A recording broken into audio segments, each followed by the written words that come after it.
সর্ব সৌভাগ্য বর্ধিনী আদি বেদি হরা নিত্য তুলসী ত্বং নমস্তুতে।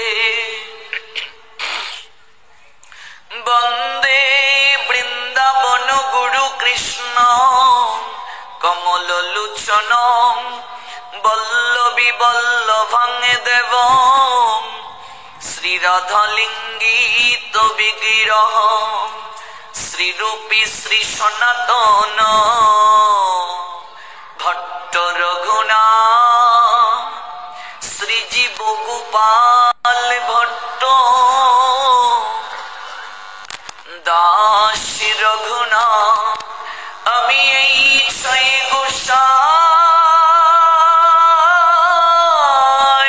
করি চরণ বন্দ যাহা হতে বিঘ্ন নাশ অভীষ্ট পুর। আমি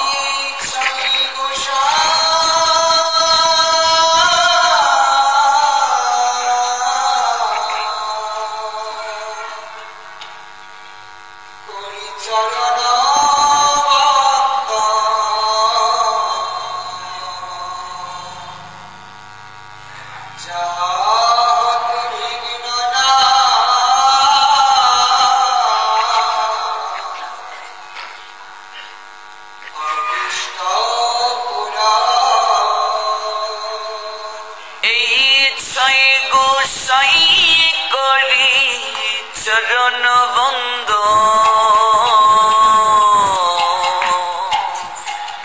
যাহা হতে মিলে রে ভাই কৃষ্ণ প্রেম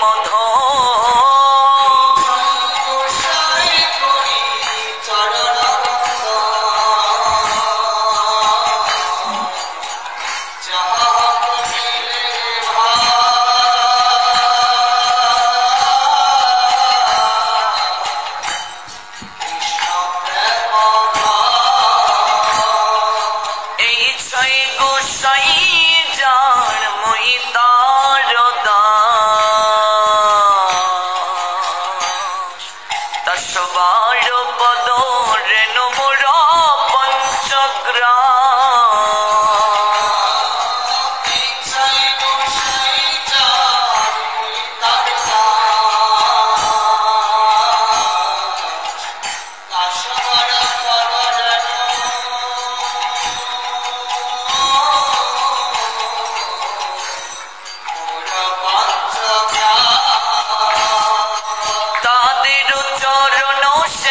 ভক্ত শোনেবাস জন্মে জন্মে মোর এই অভিলাষ।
অদ্বৈত গদাধর শিবাসাদি গৌর ভক্ত বৃন্দ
তুলুরাঙ্গা চরণে আত্মনিবেদন করব।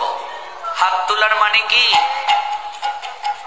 নিতাই গৌর হরি বল, হরি বল, হরি বল, হরি বল।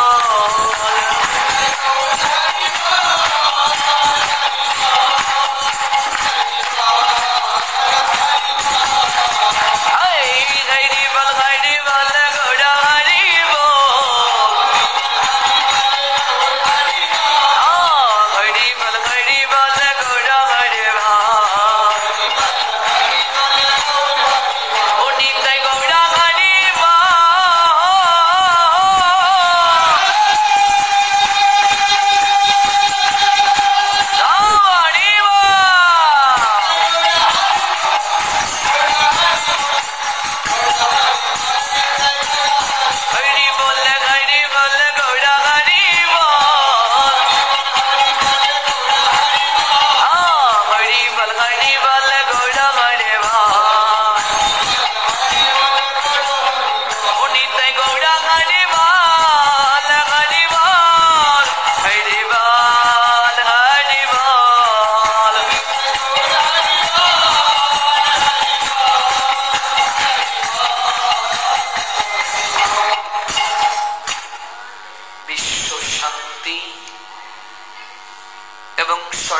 পৃথিবীর মঙ্গল কামনায়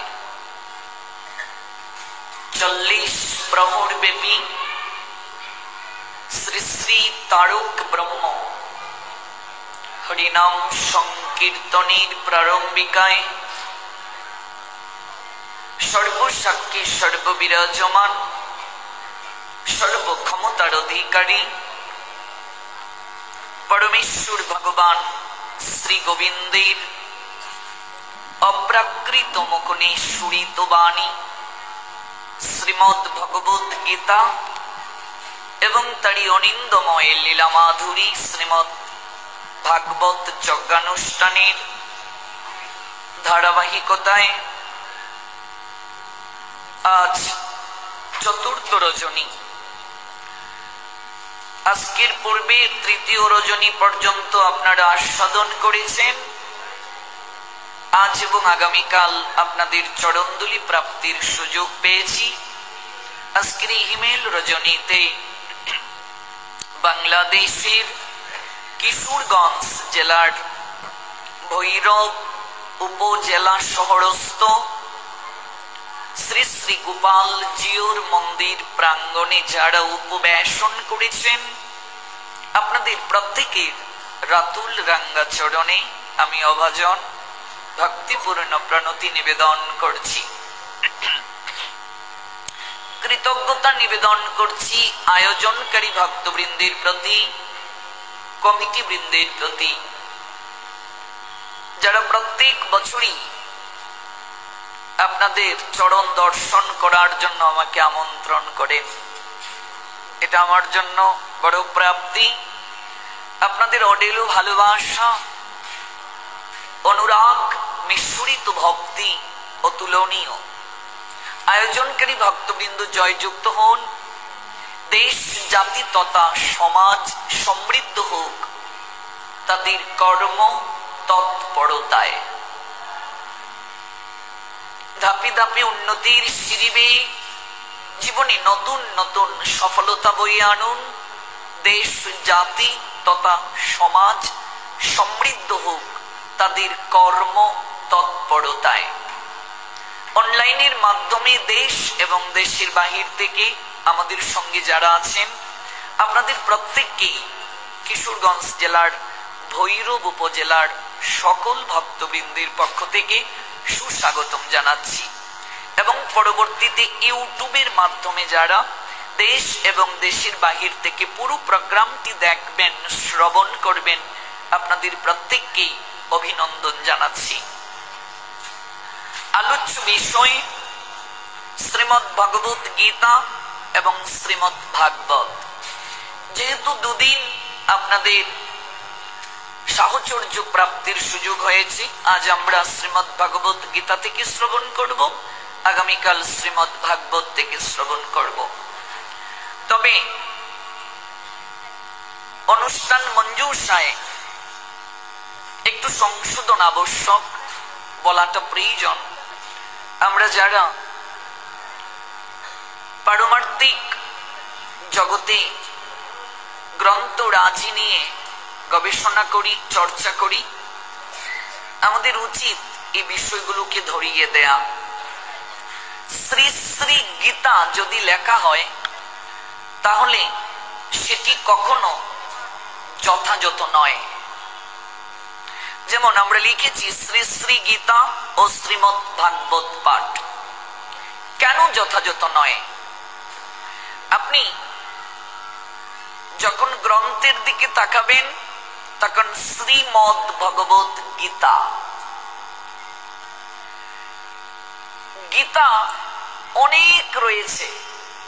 যদি শ্রী শ্রী গীতা লেখা হয়, একটা প্রশ্ন আসবে, কোন গীতা? গীতার অনেক ক্লাসিফিকেশন আছে, যেমন শিব গীতা, অনুগীতা, ব্যাস গীতা, এভাবে অনেক রয়েছে। কিন্তু কোন গীতাতে ভগবান নিজ মুখে কথা বলেননি। ভগবান কেবল শ্রীমদ্ ভগবত গীতায় নিজ মুখে কথা বলেছেন। তাহলে শ্রী শ্রী গীতা লিখলে প্রশ্ন আসবে কোন গীতা পাঠ হবে? সেটা কি ব্যাস গীতা, সেটা কি অনুগীতা, সেটা কি উদ্ধব গীতা? উদ্ধব গীতা নামেও গীতা আছে। সেটা কি শিব গীতা? অনেক রয়েছে। শ্রীমদ ভগবদ গীতা, এই প্রত্যেকটা অক্ষরের আলাদা আলাদা অর্থ রয়েছে। একমাত্র ভগবান নিজ মুখে কথা বলেছেন শ্রীমদ ভগবত গীতায়। এই যে ম, শ্রীর পরে ম, ম অক্ষরটির অর্থ হচ্ছে মামা মুকনেশ্বরিত বাণী। একমাত্র শ্রীমদ ভগবত গীতাতে ভগবান নিজের মুখে কথা বলেছেন, আর কোন গ্রন্থে ভগবান নিজের মুখে কথা বলেননি। শ্রী অক্ষরটি দ্বারা 25টি অর্থকে নির্দেশ করে। তন্মধ্যে সর্বপ্রথম অর্থটাই হচ্ছে সৌন্দর্য। কোন সৌন্দর্য? যে সৌন্দর্যের জগতে কোনো বিনাশ নেই। পৃথিবীতে অনেক সুন্দর রমণী আছে গো মা, অনেক সুন্দর পুরুষ রয়েছে, কিন্তু কখনো কি দেখেছেন সুন্দরী রমণীর সৌন্দর্য অনন্তকাল আছে, নষ্ট হয় না? সুন্দর পুরুষের সৌন্দর্য অনন্তকাল আছে, কখনো নষ্ট হয় না। তাহলে এই জগতে যত সৌন্দর্য আছে সকল সৌন্দর্যের বিনাশ হয়ে যায়। সাউন্ডটাকে ঠিক করতে হবে। ঝামঝাম করছে কেন? কমিয়ে দাও, সার্কুলেশন হচ্ছে না ঠিক মতো। যেহেতু সাউন্ড বাহিরে যেতে পারছে না, আবদ্ধ, তাই ইকুটা কমিয়ে দিতে হবে। মেইনকে কালকে অপারেটর মেইনকে আসতে বলবে, ঠিক মতো করতে পারছো না। জগতে যত সৌন্দর্য রয়েছে সকল সৌন্দর্যের এক সময় বিনাশ হয়ে যায়, কিন্তু এখানে শ্রী দ্বারা যে সৌন্দর্যকে বোঝানো হয়েছে এই সৌন্দর্যের কোনো বিনাশ নেই। এটা কেমন সৌন্দর্য? বলছেন দিব্য সৌন্দর্য। না কনজাম, এটার ক্ষয় নেই, এটার বিনাশ নেই। এই শ্রী দ্বারা ভক্তিকে বোঝানো হয়, এই শ্রী দ্বারা মুক্তিকে বোঝানো হয়, এই শ্রী মানে লক্ষ্মীকে বোঝানো হয়েছে। এজন্য আমরা লিখি শ্রীমতী, এজন্য আমরা পুরুষের পূর্বে লিখি শ্রীমান, এজন্য লিখি শ্রীযুক্ত, শ্রীযুক্তা। এখনকার দেখবেন বিয়ের কার্ডে এখনকার মেয়েরা, এখনকার ছেলেরা শ্রীমতী শ্রীমান লেখে না, লিখে না, নামের পূর্বে লিখে না। কারণ কি? কারণ তারা জানে না আগেরকার সময়ে নামকরণ করতেন গুরুদেব, নামকরণ করতেন পুরোহিত যারা, জ্যোতিষী যারা, আর এখনকার বাবা মারা নামকরণ করে সিরিয়াল দেখে দেখে। এখনকার মা বাবারা নামকরণ করে গুগল সার্চ করে। সিরিয়ালে যদি নায়িকার নাম রাশি, সবার মেয়ের নাম রাশি। সিরিয়ালে নায়িকার নাম পাখি, কত জায়গায় পাঠে গেলাম, মা পাখি নাম রেখেছে মেয়ের। এক জায়গায় পাঠে গেলাম, মা তার ছেলের নাম রেখেছে ডিজে। ডিজে কি নাম বলেন? বংশ তালিকায় দেখুন আপনার আমার পূর্বপুরুষদের, পিছিয়ে যান 100-150 বছর, আপনার আমার পূর্বপুরুষের প্রত্যেকের নাম দেখবেন জনার্দন, মধুসূদন, গোপাল, গোবিন্দ, মুকুন্দ, বাসুদেব, গৌরাঙ্গ, গৌর সুন্দর, গুরাচাঁদ, গৌর হরি, নরহরি। কিন্তু এখন নেই কেন? এখন পিন্টু, 2টা পিন। কি নাম বলুন তো? কোনো পিন্টু থাকলে ক্ষমা করবেন। এই নামের অর্থটা কি বলুন তো? মন্টু, 2টা মন, এটা কি অর্থ? কি নাম বলুন? নামকরণের মাঝে লক্ষ্মী যুক্ত আছে। যে নাম দোষযুক্ত সেই নামে যদি মা বাবা সন্তানকে ডাকে সংসারে অমঙ্গল হয়। নামের মাঝে দোষ রয়েছে, এজন্য আগেরকার জ্যোতিষীগণ নামকরণ করতেন। তিথি নক্ষত্র দিন ক্ষণ অনুযায়ী নাম হয়। আপনি আপনার সন্তানের নাম যদি বৈদিক রাখেন, সেই সন্তানের নামের দ্বারাই আপনার মঙ্গল হবে। শ্রীমদ ভাগবত যারা পড়েছেন তারা জানেন, অজামিল তার ছেলের নাম নারায়ণ রাখলেন। ওই নারায়ণ দেখেছেন ভগবান নারায়ণকে নয়, সন্তান নারায়ণকে। পদ্ম পলাশ লোচন নারায়ণের আসন টলে গেল, ভগবান দূত পাঠিয়ে অজামিলকে বৈকুণ্ঠে নিয়ে গেলেন। আর আমার নাম রেখেছি আমি সেন্টু, আর নাম রেখেছি ডিজে। ডিজের মা শুনি গো, তো তার কি মঙ্গল হবে? শাস্ত্রে যে নির্দেশনা দিয়েছে তার পিছনে কারণ রয়েছে। মুসলমানরা কুরআন হাদিসের বাহিরে কোনো নাম রাখে না। রহিমা, আকলিমা, করিম, রহিম, হাসান, হুসেন, জাহানারা, ইমাম, এগুলোর পিছনে হাদিসের কারণ আছে। কিন্তু আমরা যে নাম রাখছি সেই নামের পিছনে অর্থ কি, তত্ত্ব কি? এক জায়গায় না ছেলে বলছে, প্রভুজি আমার নাম হচ্ছে জিসান, লোহান, অর্থ কি বলুন? আমি বলছি কে রেখেছে? বলছে মা। মাকে গিয়ে জিজ্ঞেস করো অর্থ কি। বলছে নায়কের নাম ছিল জিসান, একটা ছবিতে মার খুব ভালো লেগেছে, আমার নাম জিসান।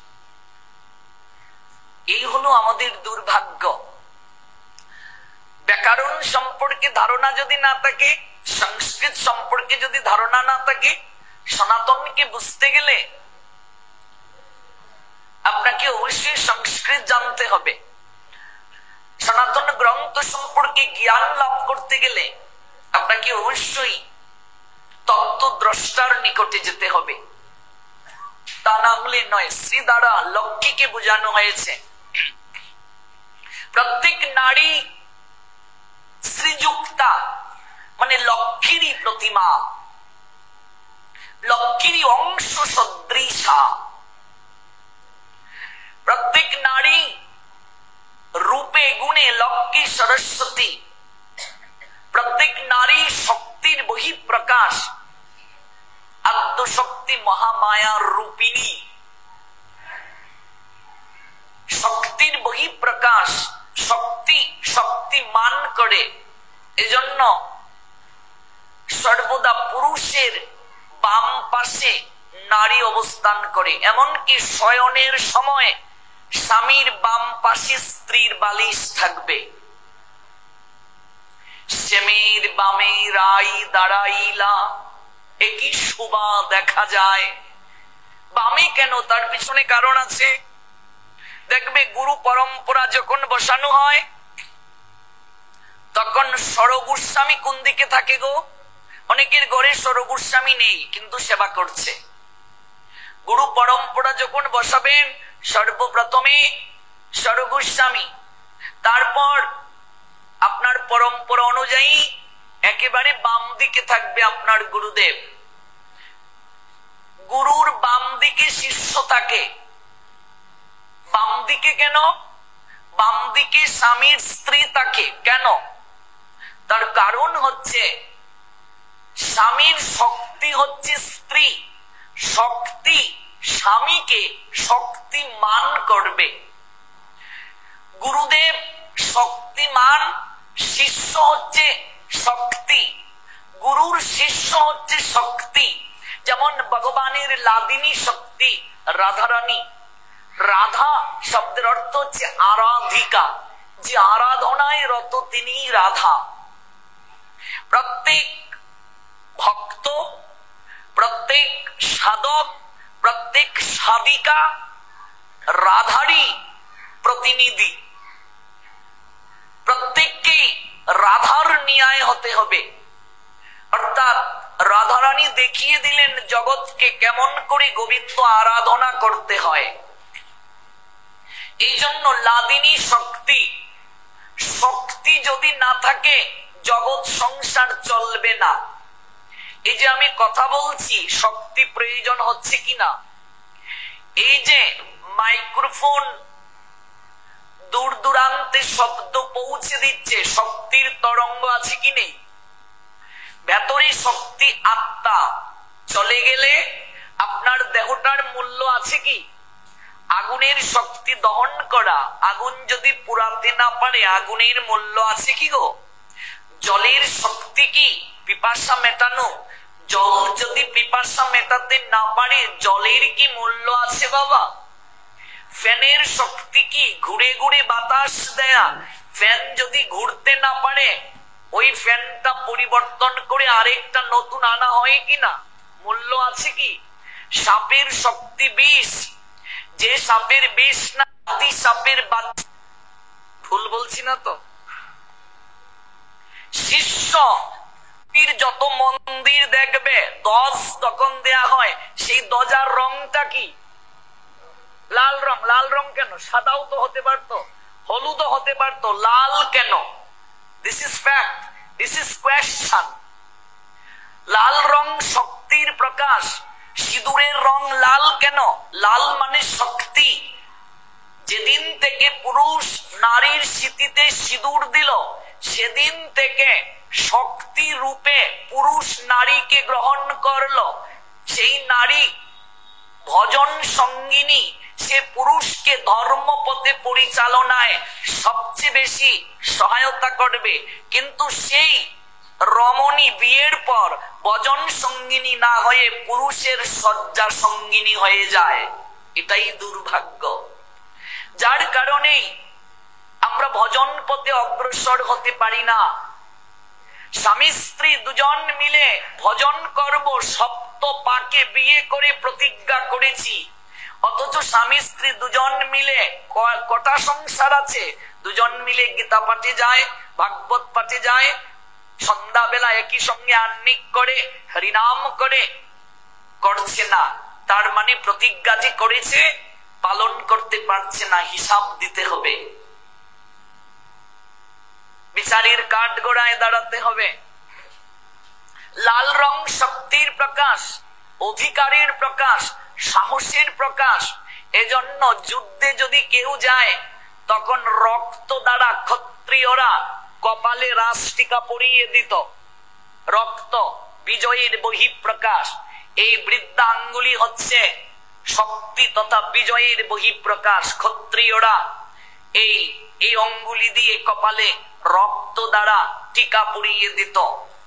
শক্তি তত্ত্বের যত মন্দির আছে সকল মন্দিরে ডানে রেখে প্রণাম দিতে হয়। অপরাধ নেবেন না, না বললে জানবেন কি করে? এই যে বাবা লোকনাথ কার আরাধনা করেছেন বলুন? শিবের আরাধনা, শক্তির আরাধনা।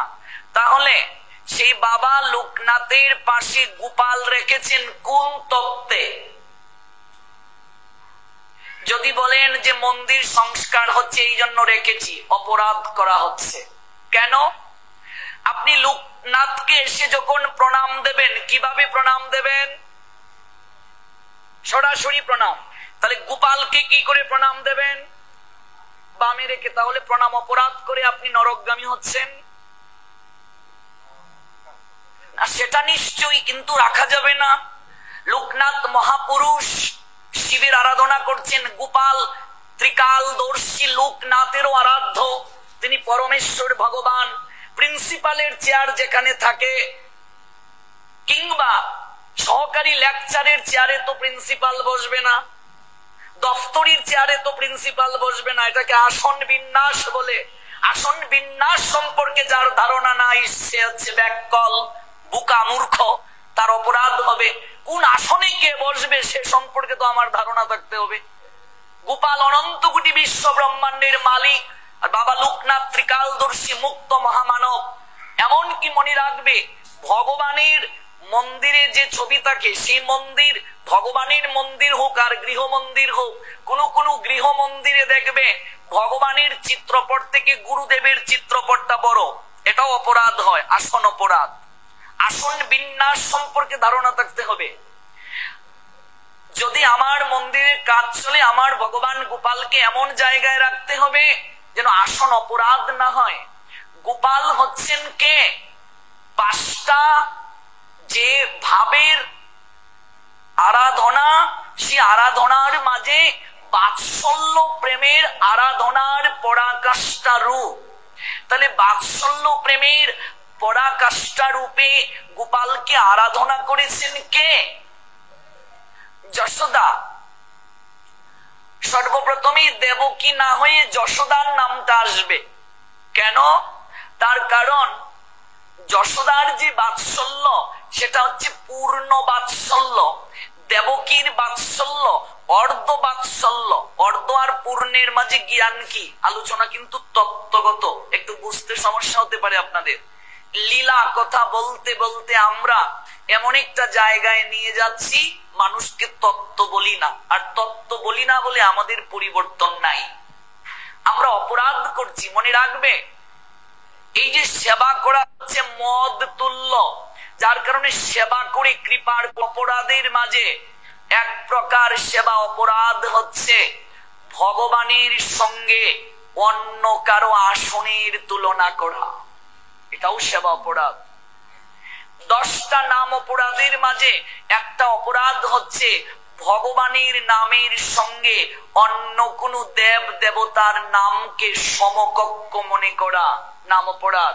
অনন্তকাল যদি ভজয়ে আমারে বিফল জনমতার, কস্মিন কালেও শ্রীকৃষ্ণ প্রেম লাভ করতে পারবে না। আপনি যখন শক্তি তত্ত্বকে প্রণাম দেবেন ডানে রেখে, আপনি যখন বিষ্ণু তত্ত্বকে প্রণাম